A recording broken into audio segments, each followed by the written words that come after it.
reunidos em torno dos nossos pastores, nós iremos a ti. Professando todos uma só fé, nós iremos a ti. Armados com a força que vem do Senhor, nós iremos a ti.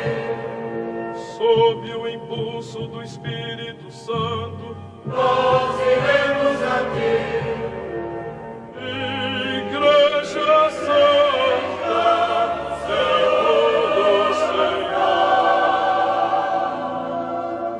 Glória a ti, Igreja Santa, mocidade dos cristãos, e meus filhos hoje e sempre, vivam todos como irmãos.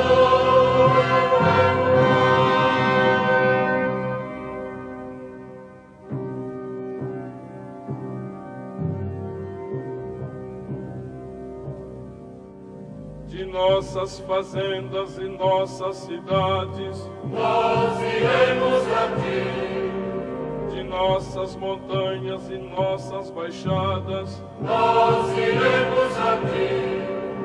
de nossas cabanas e pobres favelas, Nós iremos a ti. de nossas escolas e nosso trabalho, Nós iremos a ti. Igreja Santa, Senhor do Senhor. Glória a ti, Igreja Santa, mocidade dos cristãos, e meus filhos hoje e sempre, vivam todos como irmãos.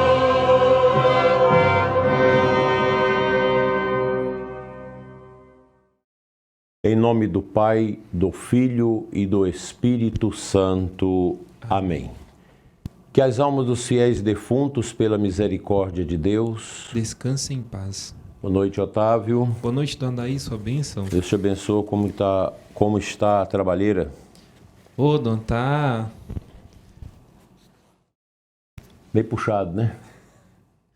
puxado, Dona. Tá muito trabalho para fazer, Dona. Mas nós vamos adiante, com a graça de Deus. Então, minha gente, sejam todos bem-vindos. Boa noite a você do norte, do sul, do leste, do oeste que está aqui conosco. Em mais uma catequese muito humilde, muito simples do nosso catecismo, neste nosso programa Eclésia Santa. Agradeço profundamente a sua presença conosco, a sua confiança, e espero ajudá-lo neste final de atividade de hoje, desta segunda-feira, 27 de julho. Nós estamos na última segunda-feira deste mês. O tempo vai passando e a gente nem percebe direito. Agradeço a Deus pela sua vida. Ao final faremos a oração nas intenções que vocês colocarem aqui. Nós estamos no Catecismo da Igreja, no número 1427. Estamos nesta parte das celebrações dos mistérios. O Catecismo ele tem um bom esquema de estudo e essa parte da celebração dos mistérios, a Igreja dedica a nos ensinar sobre os sacramentos. E nós entramos na segunda-feira passada, nesse capítulo 2 dos 7 sacramentos da Igreja, com relação aos sacramentos da cura, que é o sacramento da confissão e depois o sacramento da unção dos enfermos. E neste sacramento da confissão, nós temos muita coisa para ver. Não vai ser muito fácil, rápido. A gente vai falar muito de confissão aqui. Eu vou tirar esse cordão porque ele está torto, deixar aqui, para não ficar me incomodando. Então, minha gente, Vamos lá, quem está com o Catecismo em mãos, 1427. É um tema gostoso, bonito, que vai mexendo com a nossa alma e, de certa forma, a igreja quer, com o Catecismo da igreja, talhar a nossa compreensão de nós mesmos, do outro e do próprio Deus. Afinal, nós somos católicos, cristãos católicos, e nós temos os sacramentos, que é a base fundamental e elementar da nossa igreja quanto à cura de almas. Porque os sacramentos são verdadeiros remédios, remédios delicados que a simplicidade de Deus age através dos sinais, das palavras, para trazer ao nosso coração a verdadeira cura de nós mesmos, das nossas fragilidades. E nesse cômputo da cura, a confissão, ela exerce um processo extraordinário na nossa vida, porque é Cristo que nos encontra na piscina da misericórdia. A confissão é isso, ela é uma piscina de misericórdia. E a nossa Santa Igreja tem esse remédio que é tão salutar para retomar a nossa caminhada, a nossa comunhão para com Deus. Nós falamos da vez passada sobre o filho pródigo, e eu creio que nós, como filhos da igreja, a gente não tem como pensar diferente. Nós somos filhos pródigos. Todos nós somos pecadores, carentes e necessitados da graça de Deus. E na igreja ninguém escapa dessa necessidade de buscar o sacramento da penitência. Geralmente o Santo Padre, o Papa, é o primeiro a dar exemplo para nós na prática de penitencial da penitência, da confissão. O Papa sempre confessa, tem um padre, um confessor próprio para o Santo Padre, porque o Papa também peca. Peca com palavras, com pensamentos, com obras, nós também. Nós somos parecidos, nós somos feitos do mesmo barro, nós somos feitos desta mesma matéria que foi alcançada, infelizmente, pela desobediência da humanidade primitiva, e nós nascemos já com essa realidade triste que nós temos que caminhar e lutar com ela até o final da nossa vida, que é a concupiscência, que é o pecado, né? O pecado original. Então, o texto diz, Jesus convida à conversão. Este apelo é parte essencial do anúncio do reino. Completou-se o tempo e o reino está próximo. Convertei-vos e crede na boa nova. Na pregação da igreja, este apelo é feito, em primeiro lugar, aos que ainda não conhecem Cristo e seu Evangelho. Ou seja, aqui é o querigma, que o catecismo está subentendendo que nós sabemos já o que é o querigma, que é o anúncio fundamental de Cristo. Você anuncia Jesus para o pagão, para aquela pessoa que não conhece o cristianismo, que não sabe o que é o poder da cruz, essa coisa toda, né? Então, em primeiro lugar, isso. O batismo é o principal lugar da primeira e fundamental conversão. Você anuncia, evangeliza e a pessoa aceita Jesus, então vem aí aquele itinerário que nós chamamos de IVC na igreja aqui do Brasil e também no mundo todo, iniciação à vida cristã.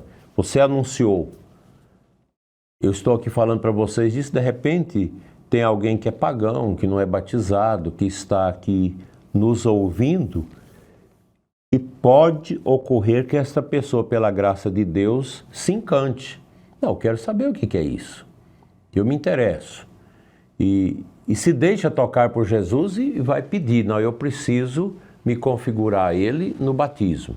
Aí é o itinerário da catequese e o aprimoramento do conhecimento do Cristo, que quando você recebe o Cristo através do querigma, é um fogo, é um desejo, uma adesão a nosso Senhor incomensurável, que leva a pessoa radicalmente a romper com as estruturas do pecado. Mas não basta isso, precisa do sacramento. Aí entra a questão do batismo e os demais sacramentos. É pela fé na Boa Nova e pelo batismo que se renuncia ao mal e se adquire a salvação. Sem o batismo eu não posso adquirir a salvação, eu preciso ser batizado, é conditio sine qua.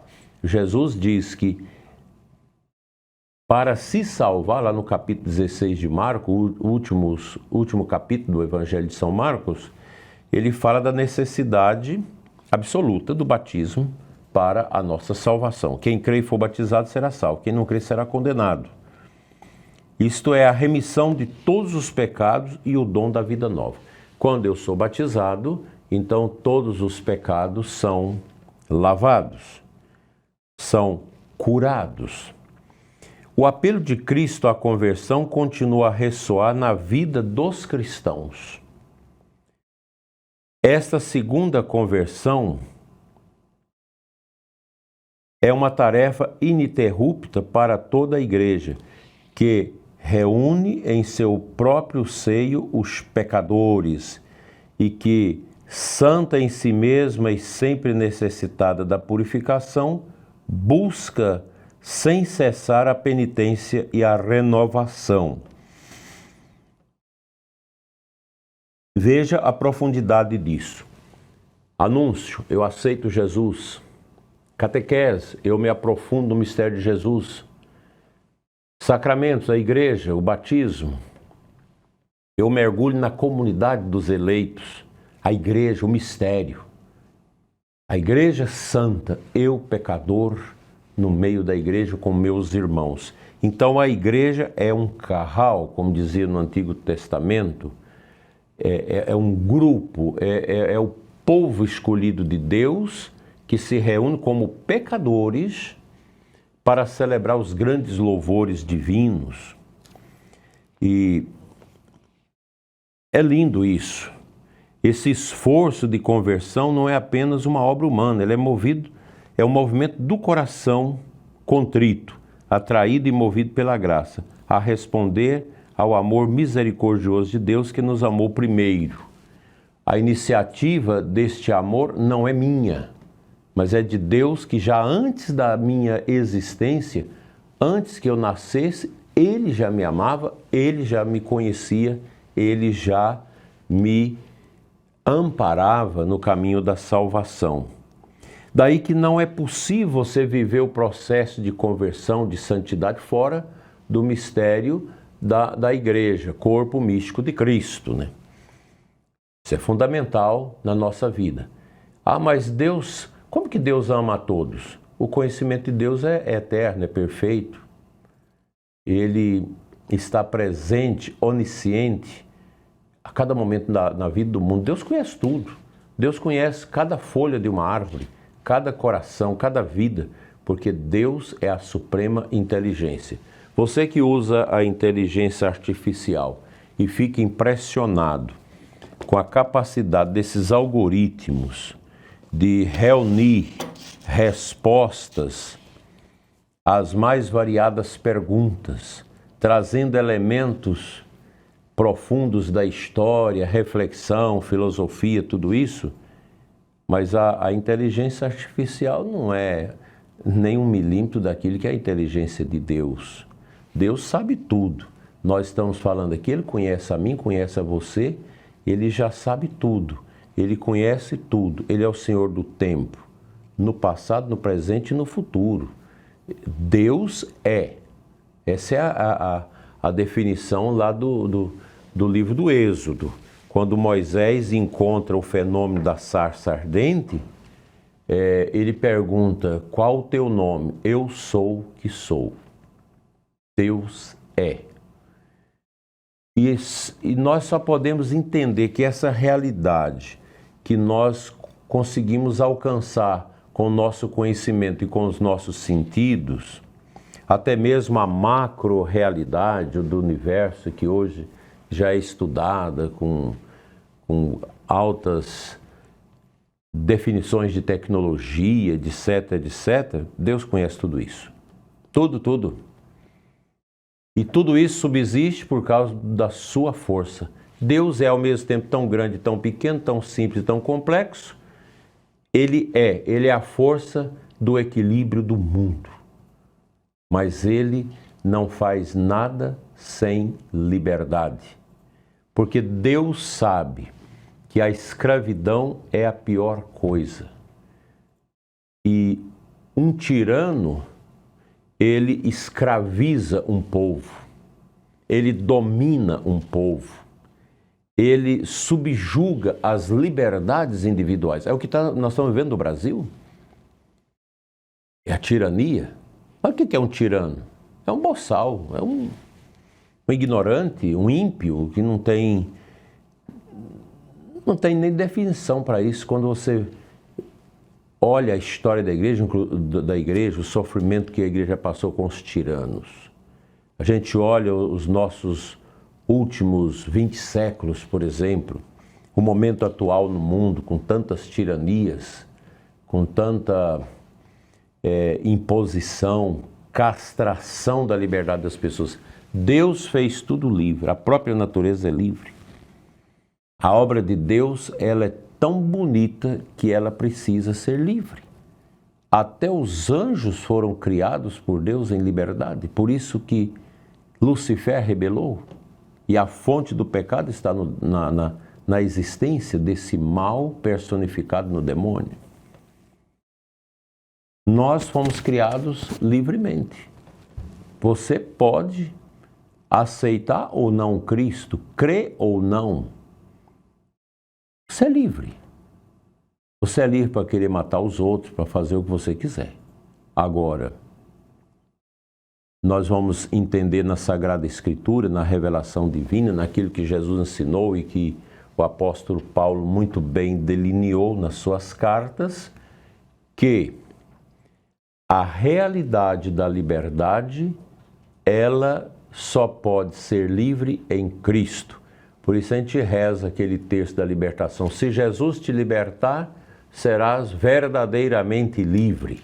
Somente quem submete o seu pequeno amor ao grande amor que é Deus, pode se tornar verdadeiramente livre.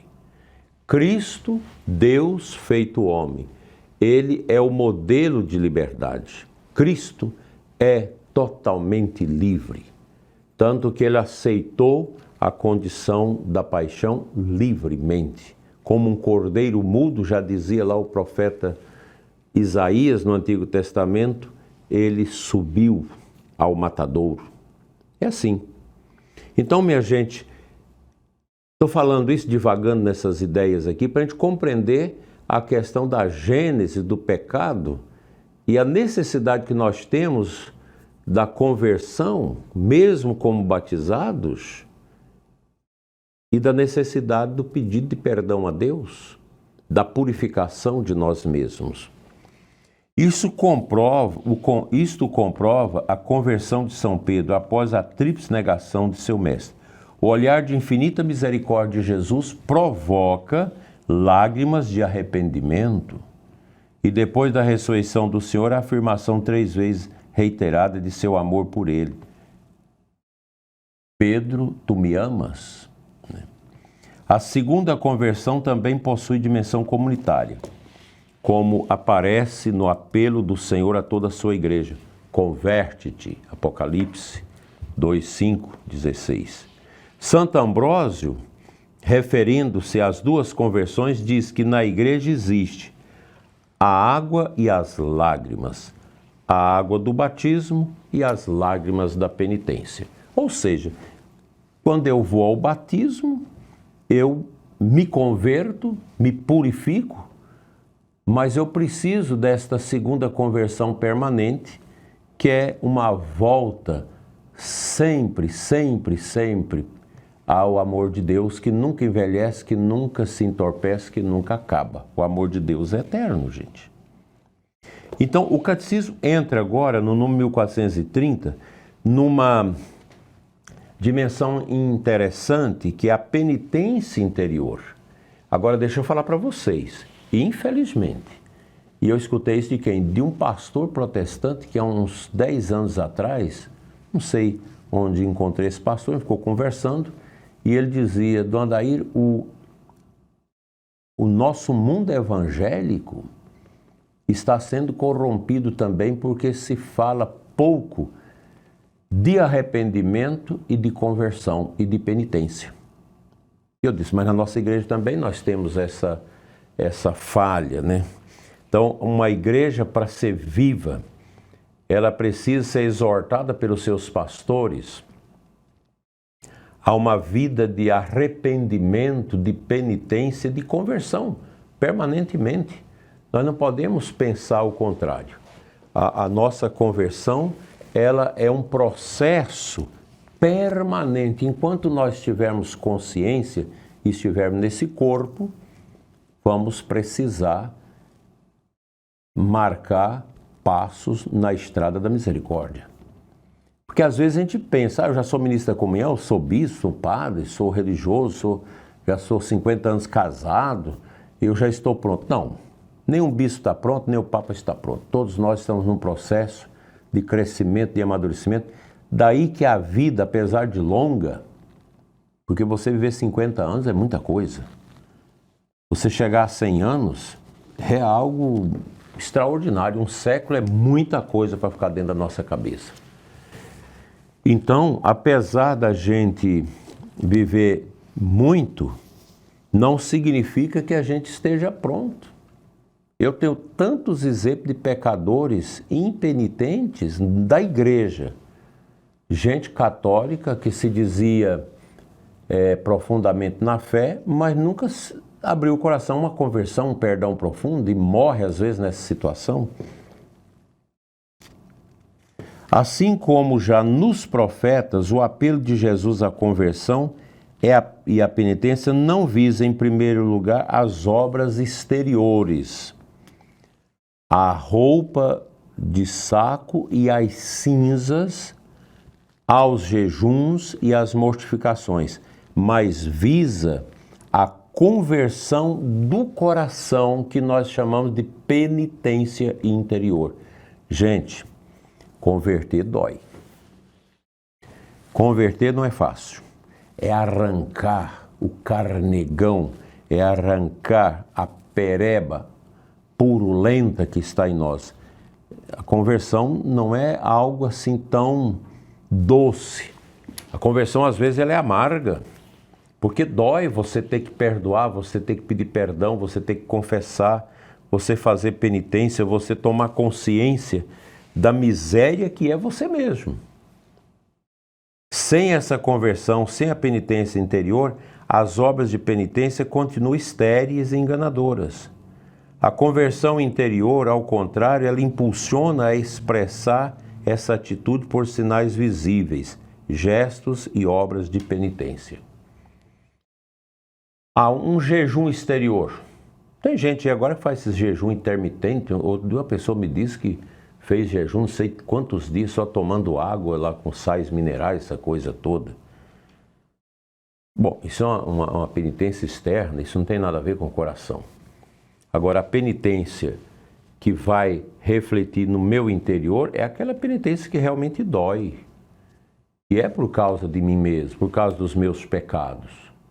Eu estou jejuando, eu estou fazendo esta abstinência, eu estou renunciando a isso para que eu seja melhor, para que o meu interior seja realmente um verdadeiro lugar onde Deus possa enxergar dentro de mim um oratório da sua presença.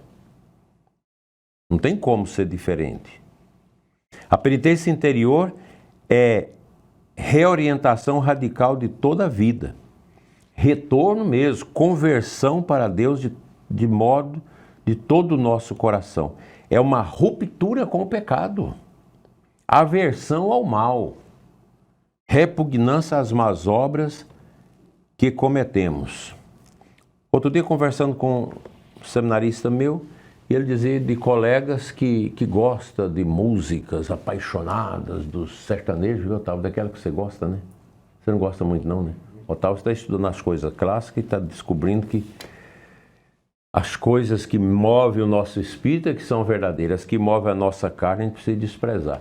Como que um seminarista quer ser padre, ele vai ficar influenciado por essas músicas breganês, sertanejo universitário? Gente, isso não tem nada de proveito para quem quer viver uma vida de santidade. Meu Deus do céu, não tem nada de proveito. Não se aproveita nada daquilo que é um incentivo para você louvar a sua carne, concordar com o seu pecado. Não, isso não. A gente, quando converte de verdade, você vai tomando uma ojeriza das coisas carnais, daquilo que realmente não faz a vontade de Deus dentro da gente. Então, o catecismo é muito sábio nesses seus ensinamentos, né? E a gente precisa disso.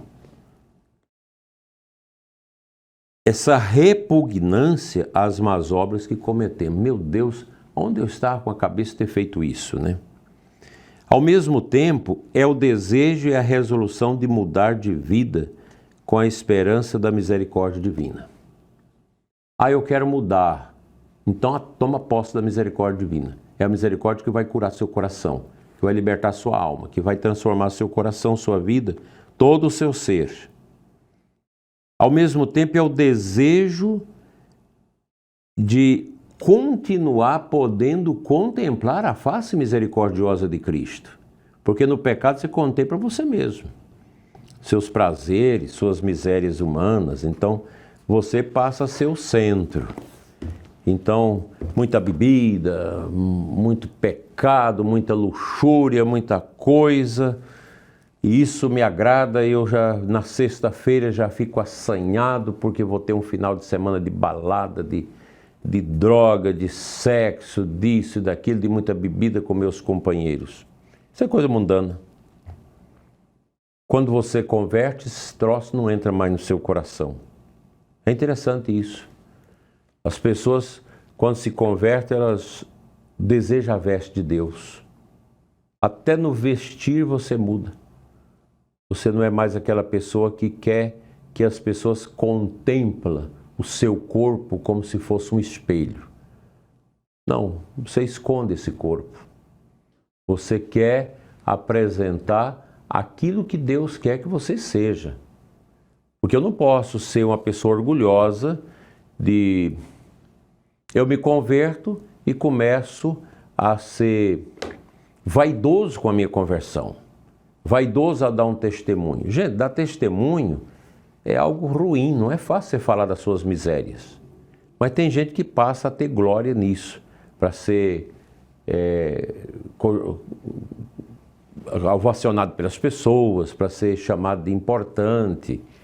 Isso não deve fazer parte do nosso cardápio existencial, por assim dizer, como homens e mulheres de Deus.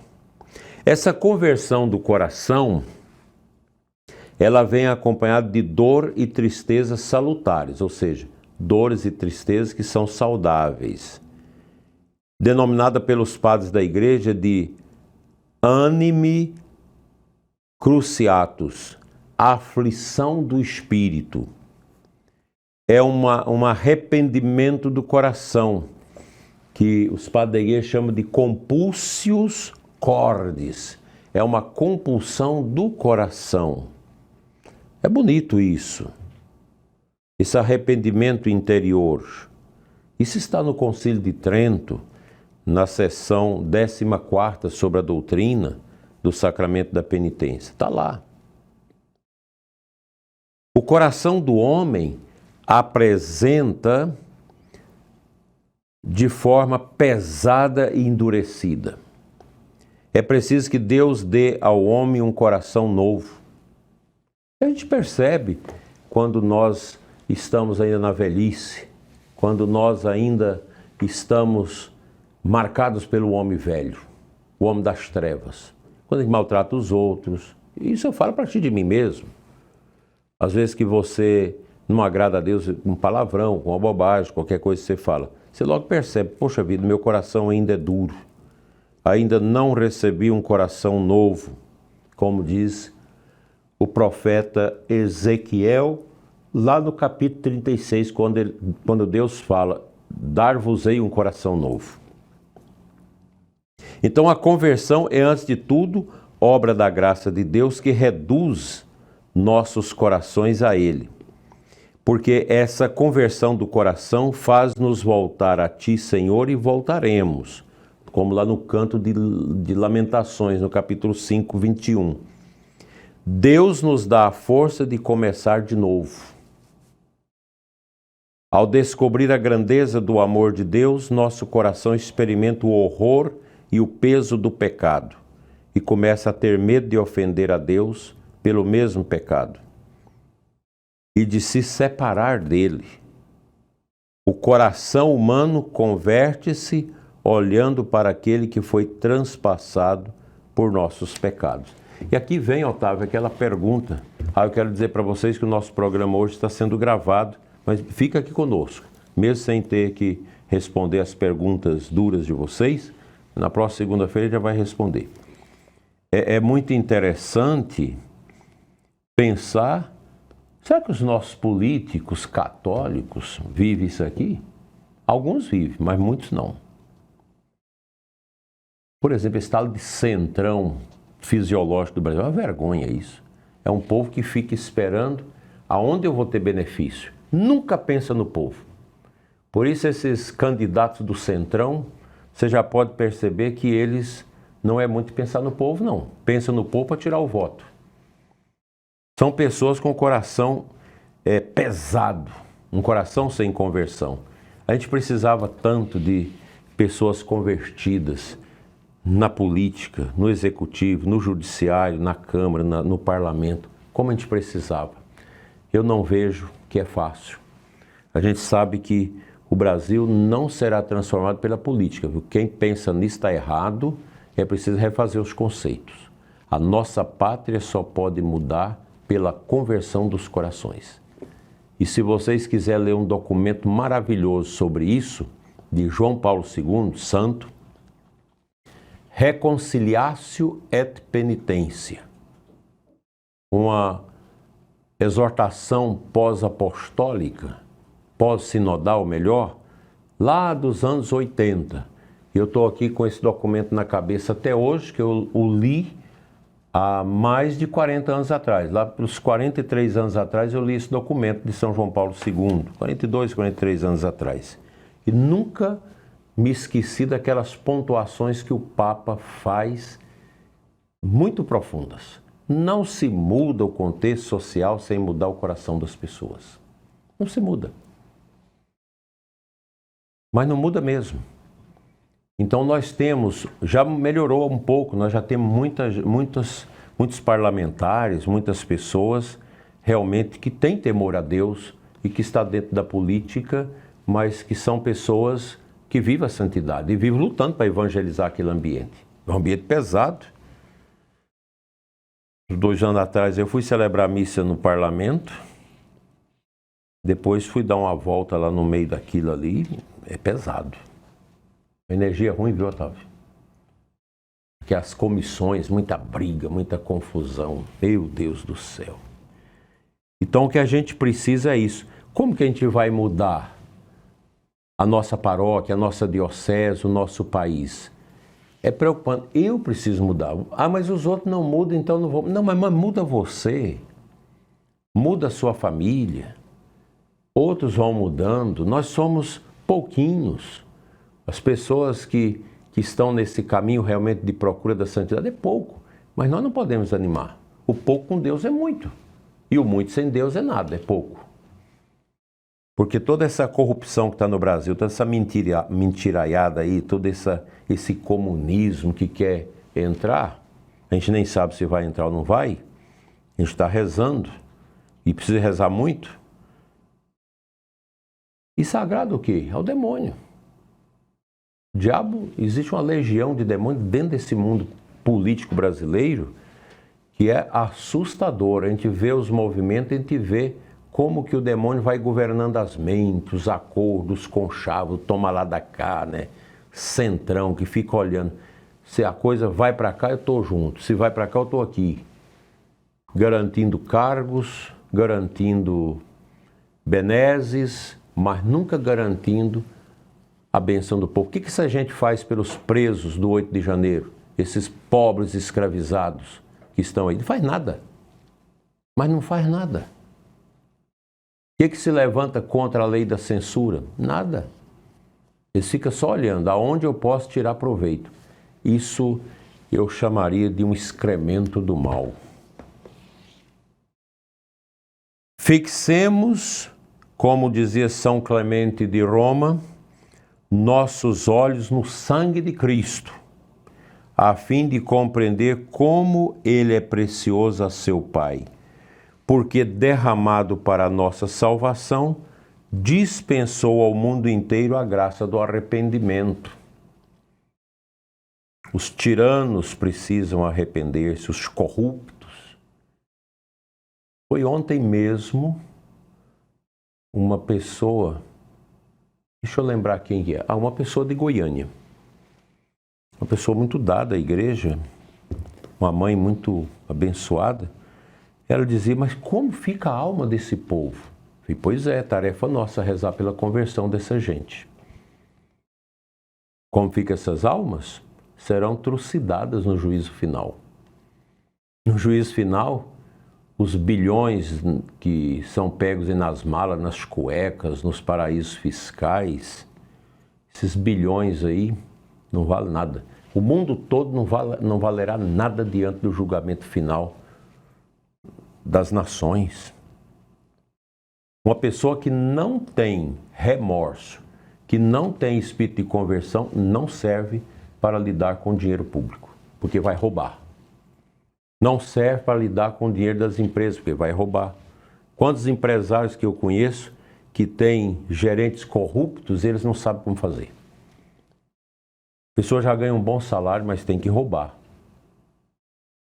Tem que satisfazer o corpo, a carne. Eu tenho que ter jet ski, eu tenho que ter casa de praia, eu tenho que ter isso, eu tenho que ter todas as mordomias, eu tenho que viver nisso. Uísque caro, essa coisa toda. É agradar o corpo. Mas como uma pessoa santa sabe eu agradar esse corpo? Eu tenho que cuidar e zelar do meu corpo, da saúde dele, para que eu possa, dentro desse corpo que me reveste, como tenda, como diz São Paulo, louvar a Deus, em primeiro lugar, amando-o acima de tudo, e fazer o bem.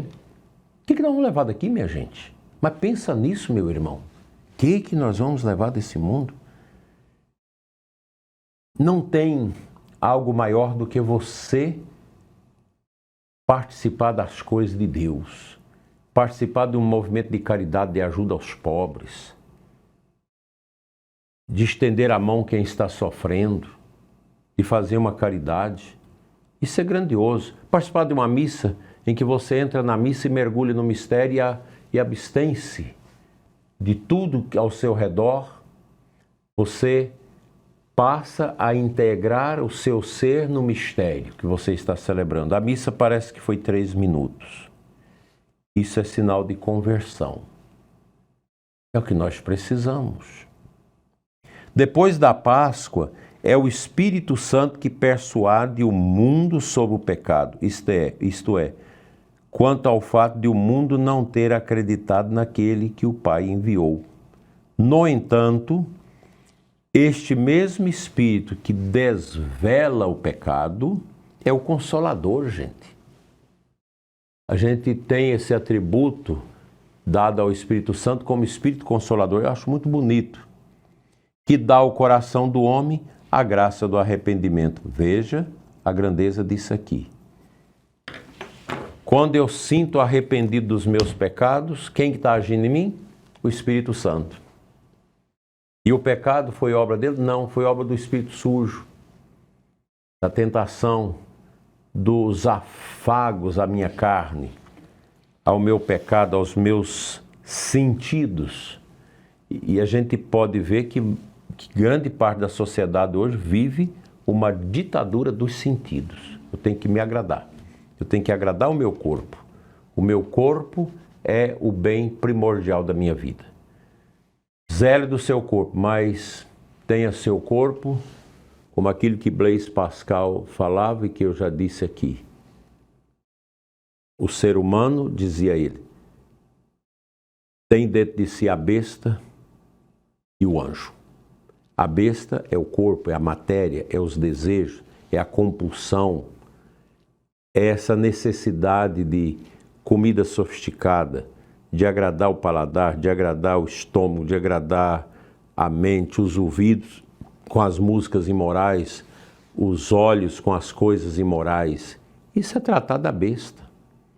Você dá tanto alimento a essa besta que é você mesmo, seu corpo, a sua miséria, a sua carnalidade, a sua concupiscência, que essa besta vai se tornando um monstro que vai sufocar o seu espírito.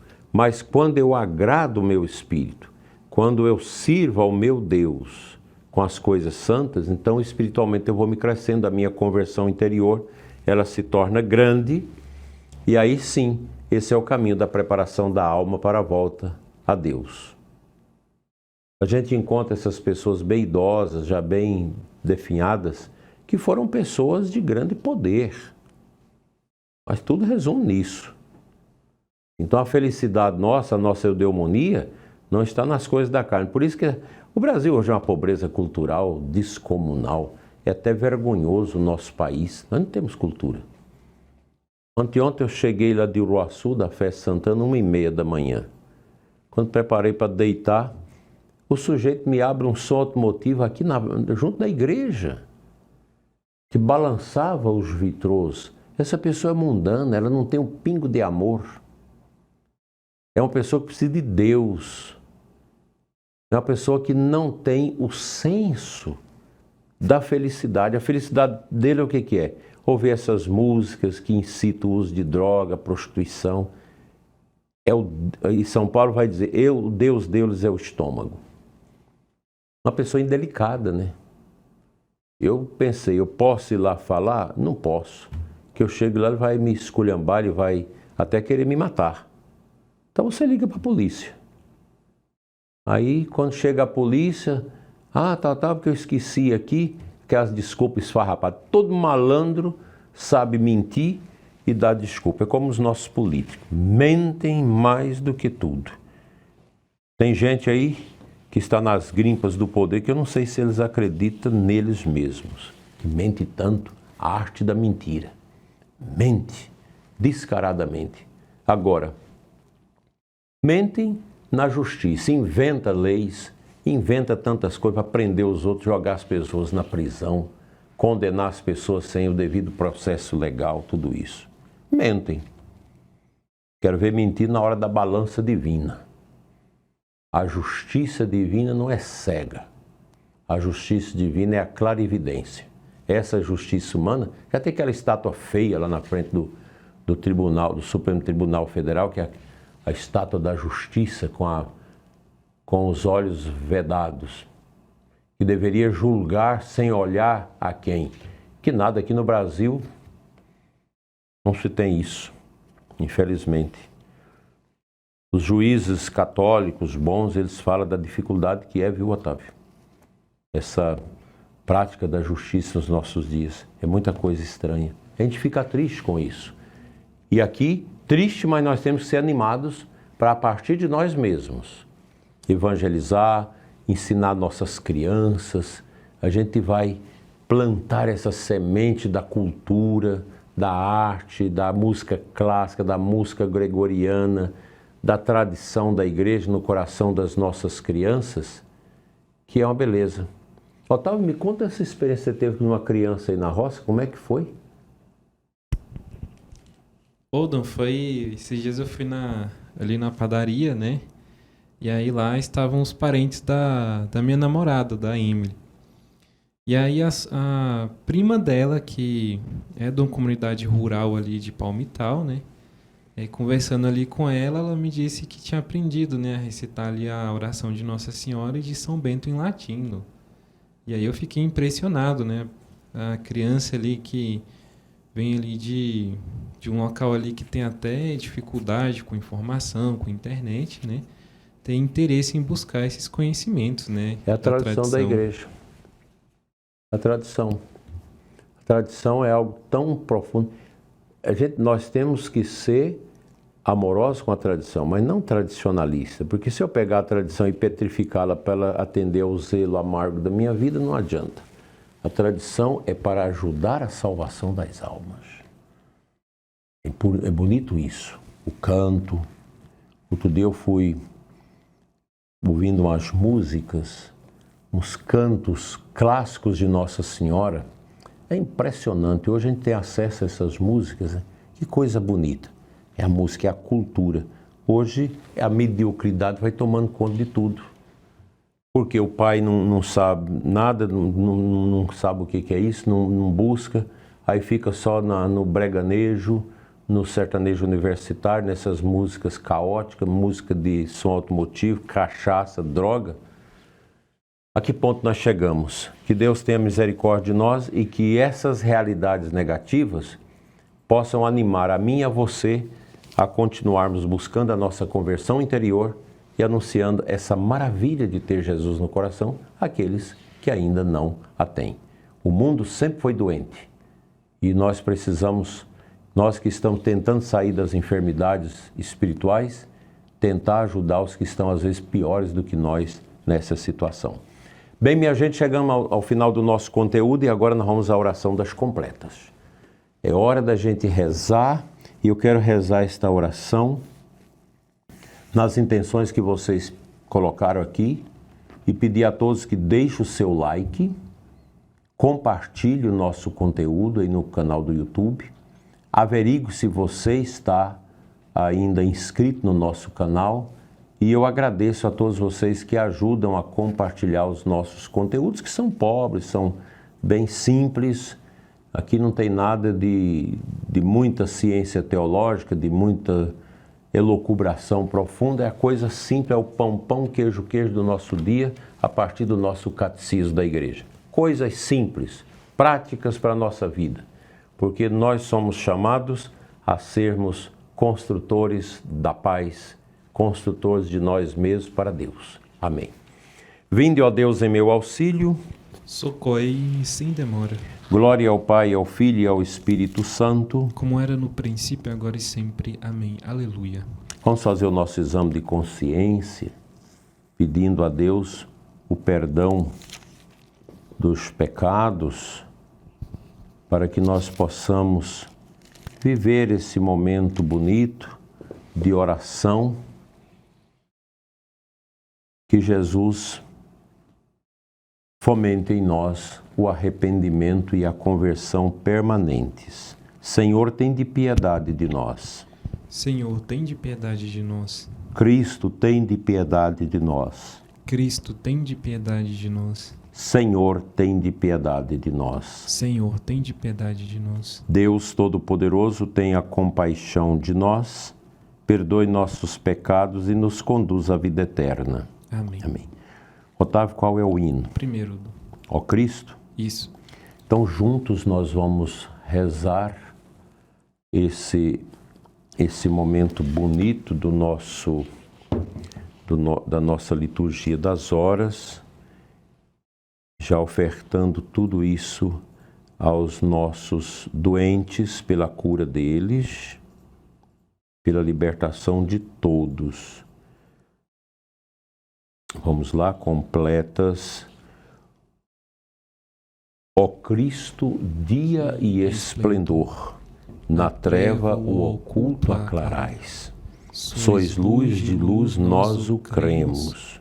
Luz aos fiéis renunciais. Guardai-nos, Deus, nesta noite. Vai do céu nosso sono. Em vós na paz descansemos, em um tranquilo abandono. Se os olhos pesam de sono, vele fiel nossa mente. A vossa destra proteja a quem vos amou fielmente. Defensor nosso, atendei-nos. Freai os planos malvados. No bem guiai vossos servos, com vosso sangue comprados. Ó Cristo Rei piedoso, a vós e ao Pai toda a glória, com o Espírito Santo, eterna honra e vitória. O Salmo 85 que é uma oração de súplica da pessoa carente, necessitada, que passa por dificuldades. A antífona: ó Senhor, sois clemente e fiel, sois paciência e perdão. Inclinai o Senhor vosso ouvido, escutai, pois sou pobre e infeliz, protegei-me que sou vosso amigo, e salvai vosso servo, meu Deus, que espere e confie em vós. Piedade de mim, ó Senhor, porque clamo por vós todo dia. Animai e alegrai vosso servo, pois a vós eu elevo a minha alma. Ó Senhor, vós sois bom e clemente, sois perdão para quem vos invoca. Escutai, ó Senhor, minha prece, o lamento da minha oração. No meu dia de angústia vos chamo, porque sei que me haveis de escutar. Não existe entre os deuses nenhum que convosco se possa igualar. Não existe outra obra no mundo comparável às vossas, Senhor. As nações que criastes virão adorar e louvar o vosso nome. Sois tão grande e fazeis maravilhas, vós somente sois Deus e Senhor. Ensinai-me os vossos caminhos e na vossa verdade andarei. Meu coração orientai para vós, que respeite, Senhor, vosso nome. Dou-vos graças com toda a minha alma, sem cessar louvarei vosso nome. Vosso amor para mim foi imenso, retirai-me do abismo da morte. Contra mim se levantam soberbos e malvados me querem matar. Não vos leve em conta, Senhor. Vós, porém, sois clemente e fiel, sois amor, paciência e perdão. Tende pena e olhai para mim, confirmai com vigor vosso servo, de vossa serva o filho salvai. Concedei-me o sinal que me prove a verdade do vosso amor. O inimigo humilhado verá que me destes ajuda e consolo. Glória ao Pai, ao Filho e ao Espírito Santo. Como era no princípio, agora e sempre. Amém. Ó Senhor, sois clemente e fiel, sois amor, paciência e perdão. Leitura breve 1 Tessalonicenses. Deus não nos destinou para a ira, mas para alcançarmos a salvação por meio do nosso Senhor Jesus Cristo. Ele morreu por nós, para que quer vigiando nesta vida, quer adormecidos na morte, alcancemos a vida junto dele. Senhor, em vossas mãos eu entrego o meu espírito. Senhor, em vossas mãos eu entrego o meu espírito. Vós sois o Deus fiel que salvastes vosso povo. Eu entrego o meu espírito. Glória ao Pai, ao Filho e ao Espírito Santo. Senhor, em vossas mãos eu entrego o meu espírito. Cântico de Simeão, todos juntos. Salvai-nos, Senhor, quando velamos, guardai-nos também quando dormimos. Nossa mente vigie com Cristo, nosso corpo repousa em sua paz. Deixai agora o vosso servo ir em paz, conforme prometestes, ó Senhor.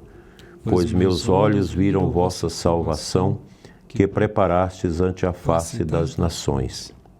Uma luz que brilhará para os gentios e para a glória de Israel, o vosso povo. Glória ao Pai, ao Filho e ao Espírito Santo, como era no princípio, agora e sempre. Amém.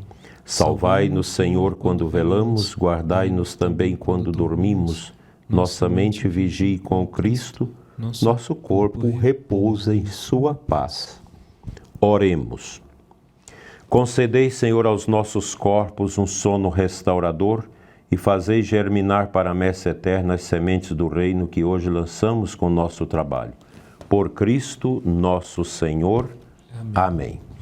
O Senhor esteja convosco, irmãos. Ele está no meio de nós. Pela intercessão da Virgem Maria, Mãe da Divina Misericórdia, e de São José, Pai custódio de Jesus, abençoe-vos Deus Todo-Poderoso, Pai, Filho e Espírito Santo. Amém. O Senhor Todo-Poderoso nos conceda uma noite tranquila, no final da vida, uma morte santa. Amém. Amém. Para concluir, vamos saudar Nossa Senhora. Pode puxar, Otávio. Ó Mãe do Redentor, do céu a porta, ao povo que caiu, socorre e exorta. Pois busca levantar-se virgem pura, nascendo o Criador da criatura. Tem piedade de nós e ouve suave o anjo te saudando com seu ave. Gratidão eterna por estar conosco. Que Deus os abençoe ricamente, que a luz divina brilhe nos seus caminhos e até segunda-feira com mais um programa Eclésia Santa. Deus lhes pague.